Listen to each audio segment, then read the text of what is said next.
Joining me now to discuss this week's top stories is the Menzies Research Centre's Nick Cater. Nick, let's start with federal politics. Yesterday in the upper house we saw some things we shouldn't have seen, but in the lower house is where Peter Dutton had a big win.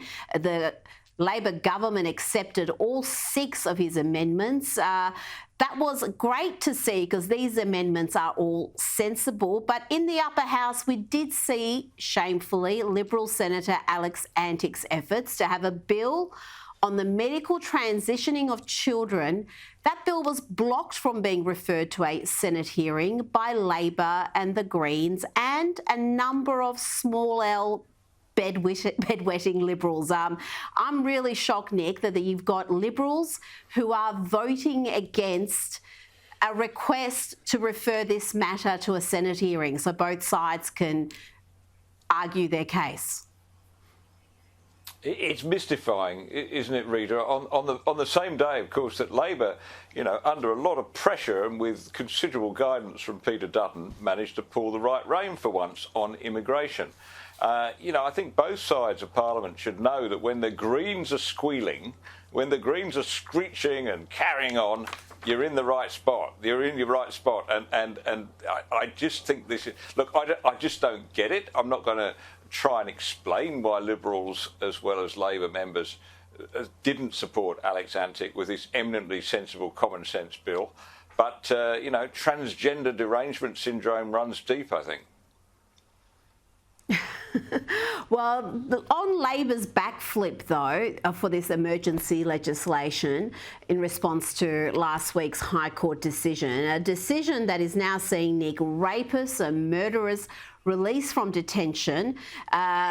These amendments were good to see, but it did upset the left. The Guardian is saying it's a travesty. They've accused the government of caving to Dutton and creating a draconian bill. And the Greens leader, Adam Bandt, was also triggered. He tweeted, "Labor is dancing to the Liberals' tune, rushing anti-refugee legislation through Parliament today. When I tried to speak, Labor gagged me." After just a few seconds, Labor is letting Peter Dutton write anti-refugee legislation and silencing anyone who tries to stop them. Well, this is good news, Nick. If Adam Bandt is being silenced, I think I'm on board. It is, and thanks to the leadership of Prime Minister Peter Dutton. Oh, sorry, I made the mistake. But it did look like the Prime Minister. He was the one that leading this debate yesterday. But, you're absolutely right. But Labor's problem is that they kind of know in their heads that the place they need to be is the place where the Greens start screeching. But they can't stand that sort of rasping noise. It sort of pulls them over.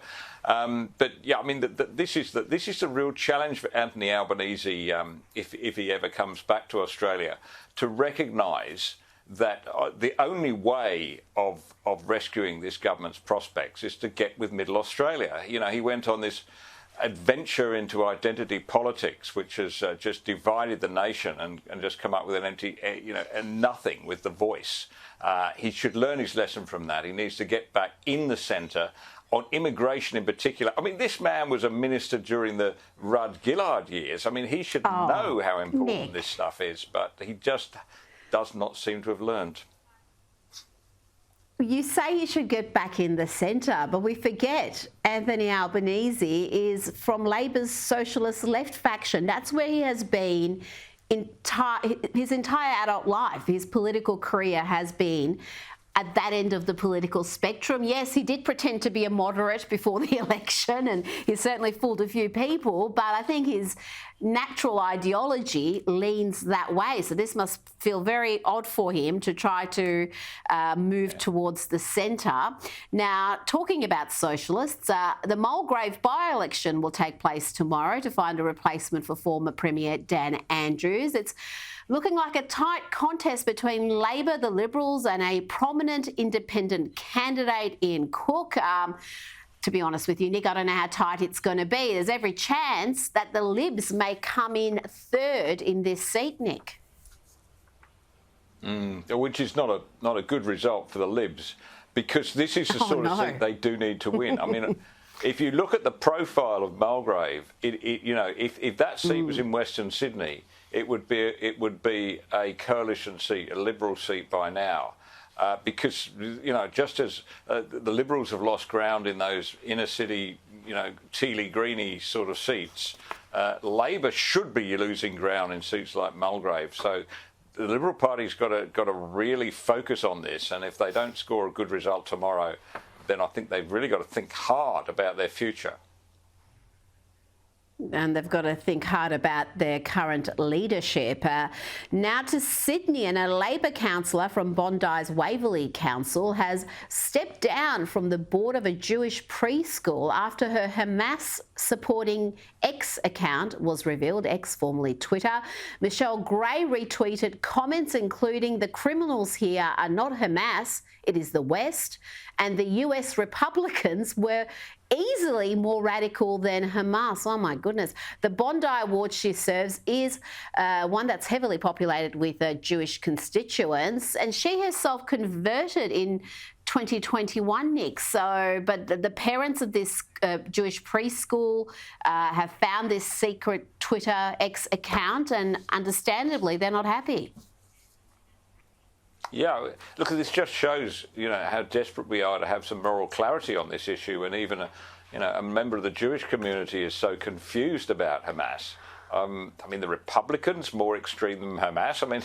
As far as I can see, the Republicans haven't been butchering and slaughtering babies, whatever else they may be guilty of. Why people can come up with a statement like that in the cold light of day and publish it is just beats me. And she was watching. This is the thing that I really don't get, Rita. She was watching the ABC's Q&A. Now that really is strange behaviour for anybody with their head screwed on. Wow. Well, yeah, not strange behaviour for people who are retweeting that sort of content. It's not the Republican voters who are marching in the street and trying to minimise what Hamas did. That ain't the Republican voter base at all. Now, let's go to APEC in San Francisco, where US President Joe Biden has pledged to accelerate the efforts to address catastrophic climate change. Look forward to higher bills there, folks. And the president caused visible stress to his Secretary of State, Anthony Blinken, when he again called Xi a dictator. Have a look at this. Mr. President, after today, would you still refer to President Xi as a dictator? This is a term that you used earlier this year. Well, look, he is. He's a dictator in the sense that he is the guy who runs a country that is a communist country that is based on a form of government totally different than ours. That is just hilarious, Nick. But Blinken may be wincing there, but it's true. The dude is a dictator. How else can you put it? Yeah. A rare moment of clarity from President Biden, I thought, and he's absolutely right. I don't know how you would define him as anything other than that. What is he, some sort of elected democratic leader or something? Of course he's not. He's a dictator. He has complete control, not only over the country, but the Communist Party. I think Biden's puppet masters probably told him not to say that. They probably had a very nice line for him to sidestep that question they knew was coming, and he went off script, it looks like, judging by that reaction. Just before we go, the New York Times is saying that the Biden administration's illegal immigration crisis is having a real impact in New York and all across the country. Today, Mayor Eric Adams has announced the impact of the migrant crisis will see deep budget cuts impacting just about every sector, Nick. The number of police department officers is going to be slashed to below 30,000. That's for the first time since the 80s. And the education department in New York is going to be slashed by $1 billion over 2 years, along with a number of other cuts. So, Nick, we've run out of time, but it just means if you're a sanctuary city, it comes at a cost. Thank you so much for your time again tonight, Nick Cater.